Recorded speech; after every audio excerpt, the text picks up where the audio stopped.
భోలే బాబా ఇతను ఒక దొంగ బాబా. అతని గురించి మీరు గూగుల్ చేయండి, మొత్తం ఆయన కథ ఏంటో దొరికిపోతుంది. సో ఇక్కడ ఆయన ప్రసంగం ముగించిన తర్వాత ఆయన పాదాల కింద ఉన్నటువంటి మట్టిని కలెక్ట్ చేసుకోవడంలో తొక్కిసలాటలో 120 మంది పైగా చనిపోయారండి. మరి ఇప్పుడు దీన్ని మనం ఏ రకంగా చూసుకుందామండి? ఒక మనిషి యొక్క పాదాల కింద మట్టిని కలెక్ట్ చేసుకుని ఏమొస్తుందండి ఆ మట్టితోని? ఏమొస్తుంది ఆ మట్టితోని? జనాలు ఇంత అజ్ఞానవంతులుగా ప్రవర్తిస్తే ఎలా? ఒక పక్కనే ప్రపంచ దేశాలన్నీ మన దేశం వైపు చూస్తున్నాయి. ప్రపంచ దేశాలన్నిటికీ కూడా మనం ఇంజనీర్స్ని, డాక్టర్స్ని, సాఫ్ట్వేర్ ఉద్యోగాలని కంపెనీలకు సీఈఓలుగా మనం అందిస్తూ ఉంటే, అంతేకాకుండా చంద్రుడిపైకి విక్రమ్ పంపించాం, సూర్యుని దగ్గరికి ఆదిత్యని పంపించాం. మనం ఇంత టెక్నాలజీ అభివృద్ధి చేస్తున్నటువంటి ఈ క్రమంలో మన యొక్క అభివృద్ధిని అధపాతాలకు తొక్కుతున్నటువంటి కారకాలలో ఒకటి ముఖ్యమైనది మత్తు. దీన్ని ఈ దొంగ బాబాలు, దొంగ పకీర్లు, దొంగ ప్రీస్టుల రూపంలో మన దేశం యొక్క అభివృద్ధిని అధపాతాలకు తొక్కేస్తున్నారండి. ఇది దయచేసి సామాన్య జనం ఆలోచించండి. ఎందుకు మన బలహీనతతో వాళ్ళు ఆడుకుంటున్నారు.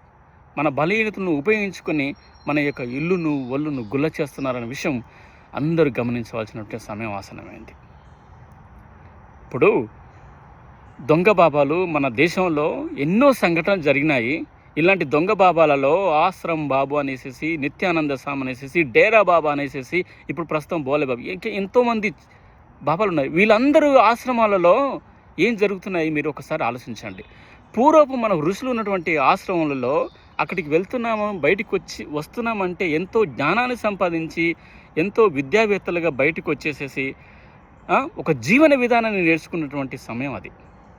అంతేకాకుండా ప్రకృతి వైద్యాన్ని కూడా మనం ఇంత చక్కగా నేర్చుకున్న వాళ్ళ నుంచి వందల సంవత్సరాలుగా వాళ్ళు ప్రసాదించినటువంటి వాటిని మనం ఇప్పుడు ఉపయోగిస్తూనే ఉన్నాం.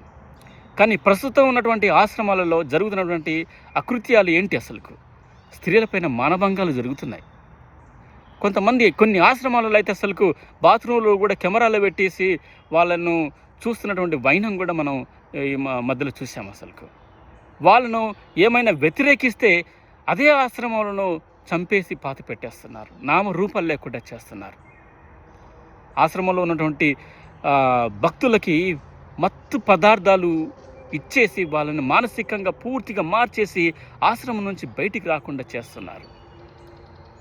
దీన్ని మనం ఏ రకంగా చూసుకుందామండి? ఈ ఆశ్రమంలో ఉన్నటువంటి ఈ గురువులు, దొంగ బాబాలు ఉన్నారు చూడండి, వీళ్ళందరూ ఏం చేస్తున్నారంటే మనీ లాండరింగ్ చేస్తుంటారు, రాజకీయ వ్యవహారాల్లో ఇన్వాల్వ్ అవుతుంటారు, కేస్ మేనేజ్మెంట్లు చేస్తుంటారు, వ్యాపార లావాదేవీలు చూస్తారు. ఏముందండి, ఈ గురువులందరికీ లక్షల కోట్లు ఉన్నాయి, లక్షల కోట్ల ఆస్తులు ఉన్నాయి. అందులోకి వెళ్ళే జనాలు మాత్రం ప్రాణాలు పోగొట్టుకుంటున్నారు.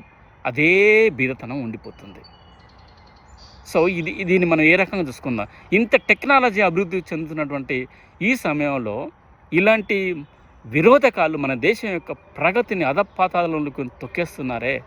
మరి వీరిపైన ఎందుకు మనం యాక్షన్ తీసుకోలేకపోతున్నాం? ప్రభుత్వాలు కానీ, న్యాయ వ్యవస్థ కానీ ఎవరు కూడా వీరిపైన యాక్షన్ తీసుకోలేకపోతున్నారు.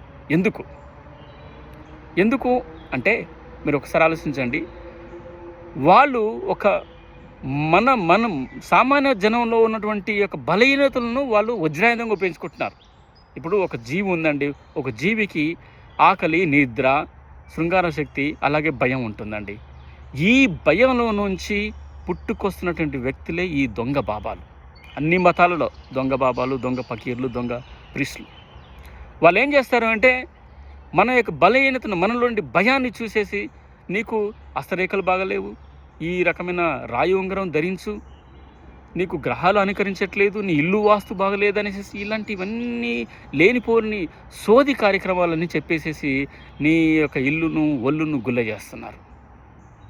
ఇది గమనించండి ప్రజలు. మన యొక్క దేశంలో ఎక్కడ చూసినా సరే ఈ దొంగ బాబాలు అనేవాళ్ళు ఏం చేశారో ఒకసారి ఆలోచించండి. వాళ్ళు కోట్ల ఆస్తి సంపాదించుకుంటున్నారు, వాళ్ళు సకల భోగభాగ్యాలు అనుభవిస్తున్నారు. కానీ సామాన్య జనం మాత్రం ఎక్కడ ఉంటున్నారో అక్కడే ఉంటున్నారు. సో ఇది చాలా తప్పు, ప్రజలు బాగా గమనించాలి. ఇప్పుడు దేవుడు మీకు ప్రాబ్లమ్స్ చెప్పాలనుకుంటే, నువ్వు నమ్మే దేవుణ్ణి కావచ్చు, నువ్వు ఆరాధించే ఏ దేవుడైనా సరే, నువ్వు డైరెక్ట్గా వాళ్ళని కోరుకో అంతే తప్ప. కానీ ఈ మధ్యలో వచ్చే ఫేక్ బాబాలు, ఫేక్ పకీర్లు, ఫేక్ ప్రీస్టులు వీరెవరండి? దేవుడు వాళ్ళు ఏం చెప్పుకుంటున్నారంటే, నేను దేవుడితో మాట్లాడతాను. లేదండి, వాళ్ళు ఎవ్వరు దేవుడితో మాట్లాడారు. ఇవందరూ కూడా అబద్ధాలు ఆడుతున్నారు. దేవుడు కూడా వాళ్ళకి ఎవ్వరికి కూడా అధికారాలు ఇవ్వరు. దయచేసి వినండి. ఇవన్నీ మూఢనమ్మకాలు తప్ప. వాళ్ళలో ఉన్నటువంటి ఒకటి ఏంటంటే, గొప్పతనం ఏంటంటే వాక్చాతుర్యం ఉంటుంది. ఆ యొక్క గ్రంథాలలో పటిమను ఏర్పరచుకొని అందులోని శ్లోకాలను చదువుతూ, అందులోని వాక్యాలను చదువుతూ మిమ్మల్ని మెస్మరైజ్ చేస్తారు. అంతే తప్ప అక్కడ ఏం లేదు. వాళ్ళతో దేవుడు మాట్లాడతాడా? ఇక దేవుడు మాట్లాడినప్పుడు వీళ్ళే అన్నీ బాగా చేస్తున్నప్పుడు ఇక మనకు దేవుళ్ళు ఎందుకు, మసీదులు ఎందుకు, చర్చిలు ఎందుకండి? వాళ్ళను దేవ విగ్రహాన్ని తొలగించేసేసి ఈ మనుషుల్ని పెట్టుకుంటే సరిపోదు. సో ప్రజలు కొంచెం ఆలోచించాలండి. వీళ్ళు మనల్ని ఎక్కడికో తీసుకెళ్తున్నారు. పూర్వకాలం ఆశ్రమాలు వేరు, ఇప్పుడున్నటువంటి ఆశ్రమాలు వేరు. సో ఇప్పుడు మనం ఒక ప్రహ్లాద చరిత్ర చూడండి. అందులో ఒక శ్లోకం ఉంటుంది, నాకు సరిగా తెలియదు కానీ దేవుడు గురించి ఒక శ్లోకం ఉంటుంది. అందుగలడు ఇందుగలడు ఎందు వెతికినా అందందే గలడు అనేసేసి. మరి దేవుడు ఆ రకంగా ఉన్నప్పుడు మనం అందుకే కదా మనం రాయిని, రప్పను, మట్టిని, వృక్షాలను అందరినీ పూజిస్తుంటాం. ఎందుకండి? దేవుడు ఎక్కడ పడితే అక్కడ ఉన్నాడు కాబట్టి. మరి ఎక్కడ పడితే అక్కడ ఉన్నప్పుడు మీరు డైరెక్ట్గా దేవుని కోరుకోకుండా మధ్యలో వచ్చి ఈ జనాలను, ఈ దొంగ బాబాలను వాళ్ళను పూజించడం ఏంటండి? వాళ్ళ పాదాల కింద మట్టిని ఏంటండి? మట్టి ఏం చేస్తుందండి? సో జనాలు మేలుకోవాలి, దయచేసి మేలుకోవాలి. ఇక్కడ వీళ్ళని మరి ఎవరు ప్రొటెక్ట్ చేస్తున్నారు అంటే, వీళ్ళందరూ కూడా రాజ్యాంగ విరుద్ధంగా ప్రవర్తిస్తున్నారండి. ఇప్పుడు ఆశ్రమాల్లో ఏదైనా కేసు జరిగినప్పుడు పోలీసులు అందులోకి ఎంట్రీ గేటు కూడా దాటలేకపోతున్నారు. అంటే కంప్లీట్గా వాళ్ళు రాజ్యాంగ విరుద్ధంగా ప్రవర్తిస్తున్నారు. అందుకని వాళ్ళపైన ఎటువంటి యాక్షన్ తీసుకోలేకపోతున్నాం. మరి వీళ్ళని ఇంత రాజ్యాంగ విరుద్ధంగా ప్రవర్తిస్తున్నారంటే దానికి వాళ్ళు సపోర్ట్ ఎవరిస్తున్నారు? ఎవరు అంటే రాజకీయ నాయకులే. అందులో డౌటే లేదు. ఎందుకంటే రాజకీయ నాయకులకు వాళ్ళ యొక్క సపోర్ట్ కావాలి కాబట్టి.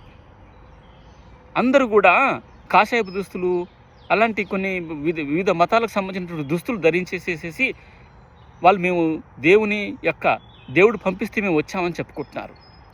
ఇదంతా ట్రాష్ అండి. సో ఈ రాజకీయ నాయకులు కూడా వీళ్ళ యొక్క స్వలాభం కోసం వాళ్ళని సపోర్ట్ చేస్తున్నారు. మరి మన దేశంలో ఎన్నో సంఘటనలు జరిగినాయి. ఆశ్రమాలు మూయించారా? లేదే, ఆశ్రమాలు రన్ అవుతూనే ఉన్నాయి. దీనికి కారణం ఏంటంటే రాజకీయ నాయకులు. ఈ రాజకీయ వ్యవస్థ అనేది వాళ్ళ చేతిలో ఉండిపోయింది అన్నట్టు. సో వాళ్ళని సపోర్ట్ చేయటం, అందులో ఏమైనా జరిగితే దాసేయటం. సో ఎందుకంటే ఇప్పుడు ఇక్కడ రాజకీయ నాయకుల చేతిలో కూడా రాజ్యాంగం ఉండిపోయింది. ఇప్పుడు వీళ్ళు చట్టసభల్లో ఉండి వాళ్ళు ఏం చెప్తే అది అక్కడ జరుగుతుంది. సో కాబట్టి ఇక్కడ న్యాయ వ్యవస్థ కూడా వాళ్ళపైన ఎటువంటి యాక్షన్ తీసుకోలేకపోతుంది. సో కాబట్టి న్యాయ వ్యవస్థ అనేది ఖచ్చితంగా రాజకీయ వ్యవస్థకు దూరంగా ఉండాలి. న్యాయ వ్యవస్థను శాసించే వాళ్ళు ఎవరు ఉండకూడదు. న్యాయ వ్యవస్థను శాసించే వాళ్ళు ఉంటే దేవుడు కనుక ఉండాలి, కానీ ఈ రాజకీయ వ్యవస్థ మాత్రం ఉండకూడదు. ఆ రాజకీయ వ్యవస్థ అనేది కంప్లీట్గా న్యాయ వ్యవస్థకు దూరంగా ఉంటేనే అప్పుడు న్యాయ వ్యవస్థకు అన్ని పనులు చేయగలుగుతాయి. ఇలాంటి దొంగ బాబాల నుంచి ప్రజలు రక్షించగలుగుతారు. సో చివరిగా మీకు ఒకటి చెప్తున్నానంటే, దేవుడికి మీరు ఆయన డైరెక్ట్ అడగాలనుకుంటే మీలో గాడ్లీ నేచర్ ఉండాలి. అదే నీతి, న్యాయం, ధర్మం, సత్యం, ప్రేమ. ఈ 5 పంచసూత్రాలు మీలో ఉంటే దేవుడు మీకు ఖచ్చితంగా మీ కోరికలు నెరవేరుస్తాడు. సో కాబట్టి మీరు ఫస్ట్ కరెక్ట్గా ఉండండి. అంతేగాని ఏది లేకున్నా సరే దేవుడు నాకు అన్నీ చేస్తాడనేసి అనుకోవద్దు. సో మీరు ఫస్ట్ కష్టపడండి, మీ యొక్క శక్తిని నమ్ముకోండి, మీ యొక్క తెలివిని నమ్ముకోండి. అంతేగాని ఈ దొంగ బాబా చేతిలో పడిపోకండి. వాళ్ళు మీ ఒళ్ళును గుల్ల చేస్తారు తప్ప వాళ్ళు ఏమి చేయరు. సో కాబట్టి ఈ దొంగ బాబాల కాన్సెప్ట్ అనేది నివారించాలంటే మనకు సుప్రీంకోర్టు వీరిపైన కఠిన చర్యలు తీసుకోవాలి. ప్రజలు కూడా ఎలాంటి దొంగ బాబాలు కనిపిస్తే వాళ్ళు చేసే పనులను చూసి వెంటనే మీరు నియరెస్ట్ పోలీస్ స్టేషన్కి ఇన్ఫామ్ చేయటము, లేదంటే న్యాయ వ్యవస్థను అప్రోచ్ కావటము, ఇలాంటి వాళ్ళను మనం నిరోధిస్తే మన దేశం అనేది ఎంతో నెంబర్ 1 అవుతుంది. ఇది గమనించండి దయచేసి. సో కాబట్టి ఈ దొంగ బాబాల నుంచి కాపాడుకోవాలంటే మీరు ఫస్ట్ మీ యొక్క విజ్ఞానాన్ని నమ్మండి, మీ యొక్క తెలివిని నమ్మండి, మీ యొక్క కష్టాన్ని నమ్మండి. అంతేగాని వాళ్ళ జోలికి వెళ్ళవద్దని కోరుతూ, and thanks for watching this video.